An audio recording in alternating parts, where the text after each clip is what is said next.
आपने ये भी देखा होगा कि भारतीय जासूस जेल में बंद होता है और जेल तोड़ के निकल जाता है, पूरी की पूरी जो वहां पे सिक्योरिटी की टीम होती है वो हैरान हक्का बक्का देखती रहती है कि ये क्या। चीन की इकोनॉमी को एक और बड़ा झटका तब लगा जब इंटरनेशनल मॉनेटरी फंड यानी आईएमएफ ने चीन की ग्रोथ को डाउनग्रेड। लेकिन इन सभी खबरों के बीच भारत के पड़ोसी देश चीन को लेकर एक बुरी खबर सामने आ रही है। चाइनीज इकोनॉमी तमाम कोशिशों के बावजूद गर्त में जा। हम क्यों उस तरह खुल के नहीं खेल सकते जिस तरह इंडिया खुल के खेल रहा है। इंडिया रशिया के साथ भी जपियां डाल के बैठा हुआ है, अमेरिका के साथ भी, चाइना के साथ भी काम कर रहा है। ये चीजें हमें देखनी है। लीजिए इंडिया, जिससे हमें बड़ी हमारे इख्तलाफात रहते हैं, आप ये देखें कि वो कहाँ से कहाँ पर पहुँचा है, ये देख लें आप। यानी जिस डेकेड की हम बात करेंगे जहाँ पर हम यहाँ तक पहुँचे हैं, इन सालों में इंडिया कहाँ पर पहुँचा। मैराथन भागना चाह रहे हो, सर से पत्थर बांध के, अपना टांग से पत्थर।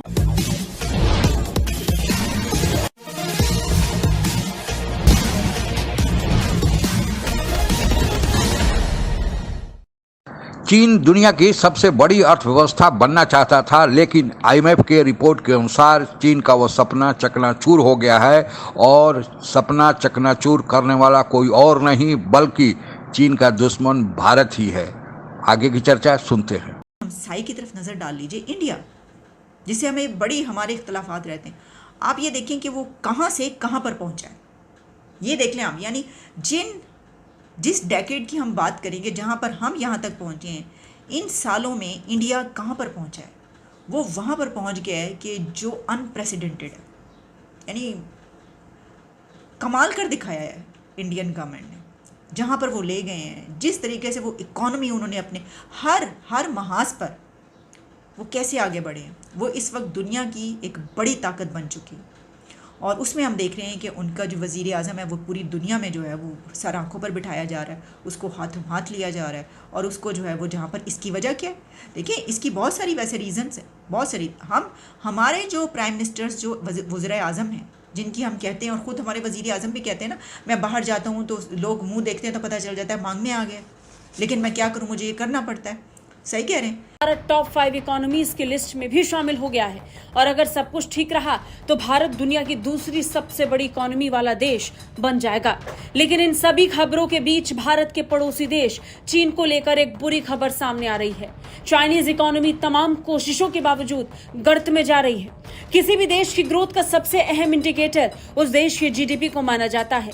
साल 2023 के दूसरे तिमाही के चीन की जीडीपी का अनुमान घटकर 4.2% कर दिया गया है। यह अनुमान साल 2020 के पहली तिमाही के बाद। हम क्यों उस तरह खुल के नहीं खेल सकते जिस तरह इंडिया खुल के खेल रहा है। इंडिया रशिया के साथ भी जपियां डाल के बैठा हुआ है, अमेरिका के साथ भी, चाइना के साथ भी काम कर रहा है। ये चीज़ें हमें देखनी है। जो है उसने रशिया से तेल लिया है चाइनीज़ करेंसी में, सो डॉलर जो है वो नीचे जा रहा है बहुत तेज़ी से। And India is playing its role कि डॉलर को नीचे भेजें, क्योंकि जितना ज़्यादा आपको डॉलर चाहिए होता है आपकी करेंसी उतनी डी वैल्यू होती है। जैसे पाकिस्तान है, हमारे मुल्क में डॉलराइजेशन, डी डॉलराइजेशन जो है ये बहुत बड़ा ये मसला है। ठीक है ना जी। सो ये चीज़ें मैं समझता हूँ। दूसरे कारण पर कोविड का खतरा कम हुआ तो पूरी दुनिया पर मंदी का खतरा सामने आ गया। इसका असर भी चीन की ग्रोथ पर दिखा। लॉकडाउन की बची कुची कसर ग्लोबल स्लो डाउन ने पूरी कर दी। एक समय चीन दुनिया के सबसे बड़े निर्यातकों में से एक देश माना जाता था, लेकिन ग्लोबल स्लो डाउन के कारण डिमांड प्रभावित हुई, जिसका असर चीन की इकोनॉमी पर भी देखने को मिला। और ग्लोबल स्लो डाउन की वजह से चीन की एक्सपोर्ट पर भी नेगेटिव असर पड़ा। चीन की इकोनॉमी को एक और बड़ा झटका तब लगा जब इंटरनेशनल मॉनेटरी फंड यानी आईएमएफ ने चीन की ग्रोथ को डाउनग्रेड कर दिया। इंटरनेशनल मॉनेटरी फंड के मुताबिक ग्लोबल स्लो डाउन की वजह से साल 2023 के ग्लोबल इकोनॉमी की ग्रोथ को डाउनग्रेड किया गया और कहा कि चीन की ग्रोथ आगे भी डाउन में जा सकती है। इस अनुमान ने ड्रैगन की हालत खराब कर दी। चीन को अगली पटकनी रूस यूक्रेन वॉर से मिली। इस वॉर का असर चीन की इकोनॉमी पर देखने को लगा चुका है। इंडिया जो है वो नेट बेनिफिशियरी है। रशिया से तेल लेगा, रशिया को वेपन्स बेचेगा। और अब प्रॉब्लम ये है कि वो जो रशिया के पास इंडियन करेंसी है वो वापस फिर इंडिया आ जाएगी, क्योंकि इंडिया अगर 18-19 मुल्कों के साथ जो है वो इंडियन करेंसी में काम कर रहा है। अभी वो अमारात के साथ जो है वो अपना मुआहदा तय करके आए हैं। तो ब्रह्मोस अगर इंडिया से रशिया जाएगा, ठीक है जनाब, तो वो जो पैसा है वो पैसा तो ऑलरेडी इंडिया के बैंकों में रशिया का पड़ा हुआ है।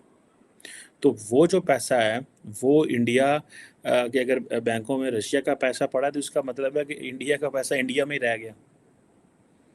ठीक है जनाब। तो रशिया को मिसाइल मिल गए, वहाँ से उन्होंने तेल भी ले लिया।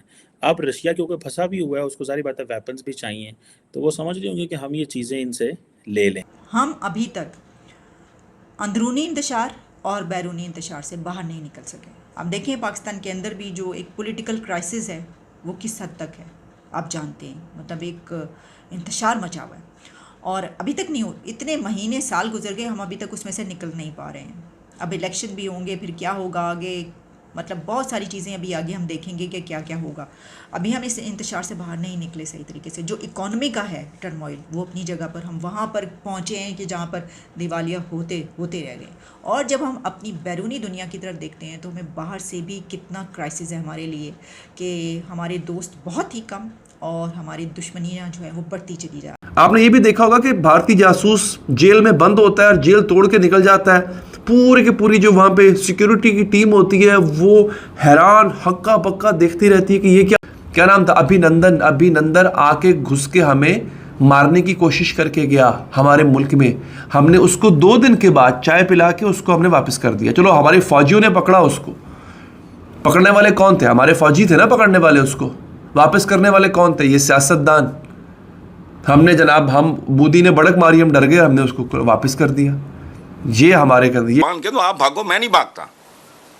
मैं एक फ्रिवलेस से सवाल का मैं कैसे जवाब दे सकता हूं?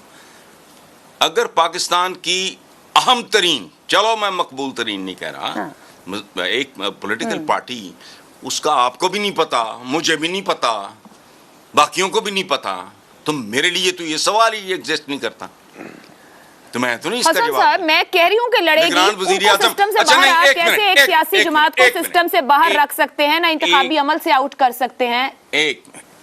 एक मिनट ना, यहाँ पाकिस्तान में सब कुछ हो सकता है यार, इस्लामी जमहूरिया से। चीन के अर्थव्यवस्था के बारे में जो खबरें बाहर आ रही हैं वह यह अब इंगित कर रही हैं कि चीन के दिन पूरे होने वाले हैं।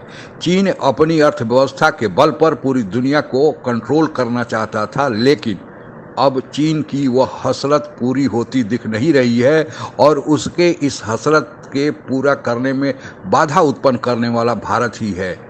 लगता है कि भारत से पंगा लेकर चीन ने अपने लिए एक बहुत बड़ा मुश्किल पैदा कर दिया है, क्योंकि चीन पर जो अंतर्राष्ट्रीय देशों का विश्वास घटा है तो चीन की बराबरी में भारत ही खड़ा होता दिख रहा है।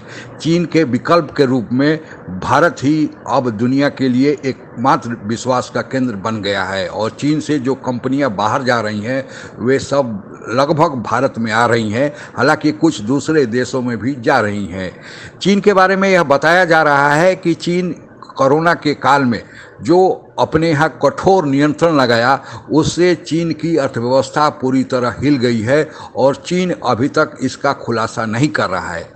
इंटरनेशनल मॉनेटरी फंड IMF ने अपने ताज़ा रिपोर्ट में यह बताया है कि चीन पूरी दुनिया का मैन्युफैक्चरिंग हब बनना चाहता था और इसके लिए चीन ने बहुत भारी पैमाने पर मैन्युफैक्चरिंग यूनिट बना डाला था, लेकिन चीन की वही मैन्युफैक्चरिंग यूनिट चीन के लिए काल साबित हो रही हैं, क्योंकि चीन पर जो बाहरी दुनिया का सैंक्शन लग रहा है, चीन से भरोसा हट रहा है, तो चीन सामान का निर्माण तो कर रहा है लेकिन अब उन सामानों का दुनिया के दूसरे देशों में खपत नहीं हो रहा है।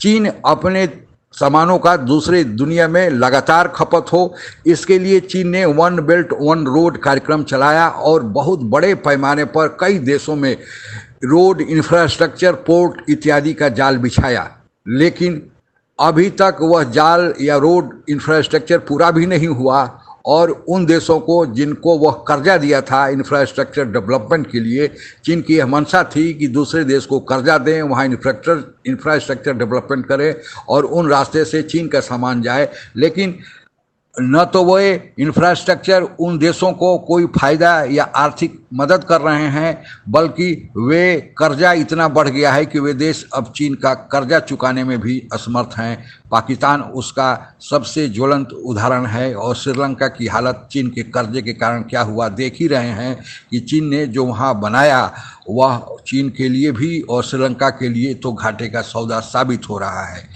दूसरा, चीन का सबसे ज़्यादा पैसा रियल एस्टेट में लगा था और वह रियल एस्टेट $3 ट्रिलियन के कर्जे से दबकर लगभग खत्म होने जा रहा है।